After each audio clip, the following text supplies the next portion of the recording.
Hi friends, వాట్సాప్లో వచ్చిన కొత్త ఫీచర్స్ గురించి ఈరోజు మనమైతే తెలుసుకుందాం. ముందుగా వాట్సాప్ ప్రొఫైల్లో మన ఇన్స్టాగ్రామ్ ఐడి అయితే యాడ్ చేసుకోవచ్చు. ముందుగా మనమైతే వాట్సాప్లోకి వెళ్ళిన తర్వాత పైన 3 లైన్స్ ప్రెస్ చేయగానే సెట్టింగ్స్లోకి వెళ్ళి మన ప్రొఫైల్ పిక్చర్ మీద ట్యాప్ చేస్తే ఇక్కడ లింక్స్ అని ఉంటుంది. మన ఇన్స్టాగ్రామ్ ఐడి ఏదైతే ఉందో ఇక్కడ టైప్ చేసి సేవ్ చేస్తే మనము ఇక మీద నుంచి వాట్సాప్ నుంచే ఇన్స్టాగ్రామ్లో ఫాలో అవ్వచ్చు. వాట్సాప్లో మనం రెగ్యులర్గా మన ఫ్రెండ్స్కి కానీ మన బంధుమిత్రులు కానీ ఫొటోస్ అయితే పంపుతూ ఉంటాం. అయితే కొన్నిసార్లు అవి అంత క్వాలిటీగా ఉండవు. కావాలంటే మీరు ఒకసారి చెక్ చేయండి. వాట్సాప్లో పంపించే ప్రతి ఒక్క ఫోటో కూడా క్వాలిటీ ఏమాత్రం తగ్గకుండా హెచ్డీ క్వాలిటీ అయితే పంపించవచ్చు. ముందుగా వాట్సాప్లోకి వెళ్ళిన తర్వాత పైన 3 లైన్స్ మీద ప్రెస్ చేస్తే సెట్టింగ్స్లోకి వెళ్ళండి. ఇక్కడ స్టోరేజ్ అండ్ డేటా ఉంటుంది. సో ఇక్కడ మీడియా అప్లోడ్ క్వాలిటీ అని ఉంటుంది. సో ఇది హెచ్డీ క్వాలిటీ సెలెక్ట్ చేసి సేవ్ చేయండి. ఇక మీద నుంచి మీరు పంపించే ప్రతి ఒక్క ఫోటో హెచ్డీ క్వాలిటీలో వెళ్తుంది. క్వాలిటీ మటుకు ఏమాత్రం తగ్గదు. ఒకసారి చెక్ చేసుకోండి.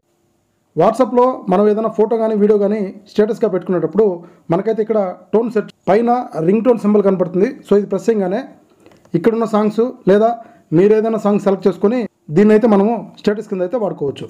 ఈ ఇన్ఫర్మేషన్ మీకు నచ్చినట్లయితే మీ ఫ్రెండ్స్ అందరికీ షేర్ చేయండి. Thank you.